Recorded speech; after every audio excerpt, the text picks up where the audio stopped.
ரொம்ப நல்லா இருந்துச்சுங்க படம். எனக்கு ரொம்ப பிடிச்சிருந்துச்சு. பர்சனலா எனக்கு பிடிச்சிருந்துச்சு. வழக்கமா நான் லவ்வுன்னு வந்தாலே, இது என்னடா இது இதுக்கு சேராமலே இருக்கலாம் அப்படின்ற மாரி கொஞ்சம் டென்ஷன் ஆகும். ஆனா இது எனக்கு அப்படி இல்ல. ஆக்சுவலா நான் புலம்புற மாரியே இந்த படம் வைக்கல. எல்லா சைட்லேருந்துமே ரைட்டிங் ரொம்ப எனக்கு பிடிச்சிருந்துச்சு. ரொம்ப நல்லா இருந்துச்சு மியூசிக்கு. தேன் சுடரே என்னோட பிளேலிஸ்ட்ல இருக்கு. காமெடி வைக்கணுமேன்னு அருணாச்சலம் சார் அவர் இன்ஸ்டா பேஜில் இருக்கு. அவரும் ரொம்ப நல்லா பண்ணியிருந்தாரு. படம் சூப்பராக இருக்குது ப்ரோ, சான்ஸே இல்லை, செம்மையாக இருக்குது. கண்டிப்பாக எல்லாருமே தேட்டருக்கு வந்து பார்க்கணும், அதில் தான் ஃபீல் இருக்கும். ஏன்னா வீட்டில் இருக்கவங்களையும் கூப்பிட்டு வந்து பார்க்கலாம், நீங்கள் தேட்டருக்கு வந்து பார்த்தீங்கன்னா உங்களுக்கு ஒரு தனியாக கிடைக்கிற அந்த வைபு செம்மையாக இருக்கும். லவ் பண்ணுற எல்லாருமே பார்க்கலாம், ஃபேமிலி ஆடியன்ஸ்க்கும் ஒரு நல்ல படம் தான். கண்டிப்பாக எல்லாருக்குமே ரிலேட் ஆகிற மாதிரி இருக்குது படம், அதனால் சூப்பராக இருக்குது, சான்ஸே இல்லை. ஆமாம், அதுதான் நான் சொன்னல, ரிலேட் ஆகிற மாதிரி இருக்குது எல்லாருக்குமே. ஸோ அதனால் வந்து ஆடியன்ஸாக இருக்கிறவன் அவனை ஸ்க்ரீனில் பார்த்தா எப்படி இருக்குமோ அதை தான் காட்டியிருப்பாங்க. ஸோ நிறைய விஷயம் இருக்குது. கெட்ட விஷயத்தெல்லாம் விட்டுட்டு நல்ல விஷயத்தை மட்டும் எடுத்துகிட்டு போனால் சூப்பராக இருக்கும். சூப்பராக எடுத்துருக்கு ப்ரோ. நம்ம நார்மலாக என்னென்ன பேசிப்போமோ அதை தான் காமெடியாக வச்சுருக்காங்க. அதனால் காமெடி பண்ணணுமேன்னு பண்ணாமல் ரொம்ப யூனிக்காக இருக்குது காமெடி. நம்ம ஜாலியாக பேசும்போது என்ன நடக்குமோ அதை அப்படியே படமாக காட்டும்போது இன்னும் சூப்பராக இருந்துச்சு. போர் அடிக்காமல் சூப்பராக போச்சு. லேக்லாம் எதுவுமே இல்லை, ஸ்டார்டிங்லேருந்து இன்னி வரைக்கும் செம்மையாக இருக்குது. அதான் படம் ஃபர்ஸ்ட் ஃப்ரேம்லேருந்து நான் பார்த்தேன், எல்லாமே சூப்பராக இருந்துச்சு. படம் வந்து கரெக்டாக எடுத்துகிட்டு போயிருக்காங்க. ஒவ்வொரு விஷயத்த வந்து சொல்லக்கூடிய ஒரு விஷயம் இல்லை. இந்த பீரியடில் என்ன நடக்கிற லவ் இருக்குல்ல, ஸோ அந்த லவ்வை எப்படி ஹேண்டில் பண்ணுறாங்க, ஒரு பையனோட பெர்ஸ்பெக்டிவில் எப்படி இருக்குது, ஒரு பொண்ணோட பெர்ஸ்பெக்டிவில் என்ன இருக்குது.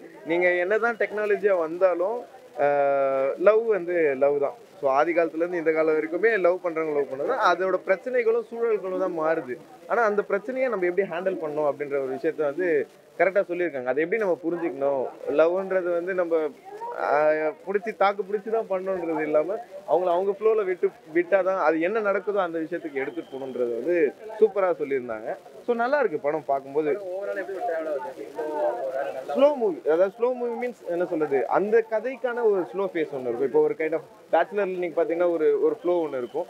இதில் வந்து டோட்டலாக வேற ஒரு ஃப்ளோ இருக்குது. பட் அந்த ரெண்டு விஷயத்தில் ஒரு சீரியஸான விஷயம் போகும்போது அந்த இதில் தான் போகும். நீங்கள் வந்து இது ஒரு லவ் பேஸ்டு, ஒரு ரெண்டு பேருக்குள்ளே இருக்க விஷயம், அவங்கள சுற்றி நடக்கிற ஒரு விஷயங்களை சம்மந்தப்பட்ட படம்ன்றதுனால நீங்கள் வந்து அந்த ஒரு விஷயம் வந்து பார்த்து இது பண்ணிங்கன்னா உங்களுக்கு சாட்டிஸ்ஃபைடாக இருக்கும். காமெடி இருக்குது, அங்கங்கே இருக்குது. என்னன்னா இது படமாகன்றது தாண்டி ஒரு ட்ராவலாக இருந்துச்சு. நீங்கள் வந்து இந்த கேரக்டர்ஸ் கூட வாழ்கிற மாதிரி இருந்துச்சு. பக்கத்தில் இருந்து பார்த்தீங்கன்னா எப்படி இருக்கும், சைட்லேருந்து பார்த்தீங்கன்னா எப்படி இருக்கும், அந்த மாதிரி தான் இருக்குது.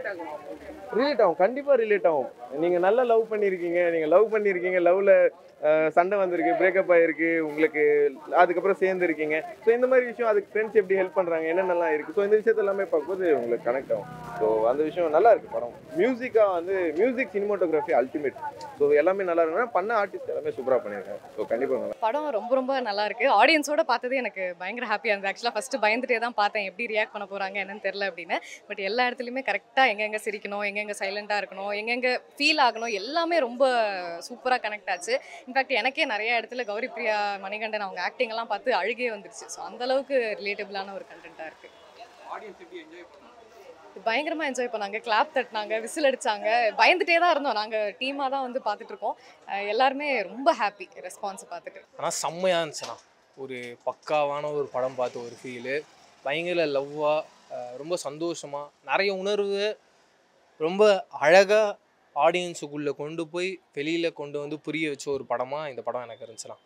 மணிகண்டனாக இருக்கட்டும், கௌரியாக இருக்கட்டும், கண்ணா ரவியாக இருக்கட்டும், ஹரிணியாக இருக்கட்டும், நிக்கிலாவாக இருக்கட்டும், எல்லாருடைய பர்ஃபார்மன்ஸும் ரொம்ப உண்மையாக, ரொம்ப நேர்த்தியாக, ரொம்ப அழகாக இருந்துச்சு. அது இந்த படத்தோடைய ஒரு பெரிய ப்ளஸ் பாயிண்ட். இந்த படத்தில் நிறைய கான்வர்சேஷன் சீக்வன்ஸ் இருக்காங்க. எக்ஸாம்பிள் மணிகண்டனும் அவர் கண்ணா ரவியும் ஒரு இடத்துல பேசுகிறது, அதுக்கப்புறம் கௌரியும் அவர் மணிகண்டனும் பேசுகிறது, கௌரியும் அவங்க அம்மாவும் பேசுகிறது, அதுக்கப்புறம் அவர் நீங்கள் எல்லாருமே பார்த்துருப்பீங்க அந்த சைனீஸ்ன்ற அந்த கேரக்டரில் அவரும் மணிகண்டனும் பேசுறது. இவங்க எல்லா கான்வர்சேஷனும் நமக்கு படமாக பார்க்கும்போது நம்ம லைஃப்பில் எங்கேயாவது ஒரு தப்பு பண்ணியிருப்போம், இல்லை வேறு யாராவது ஒரு தப்பு பண்ணியிருப்பாங்க நம்ம லைஃப்பில்.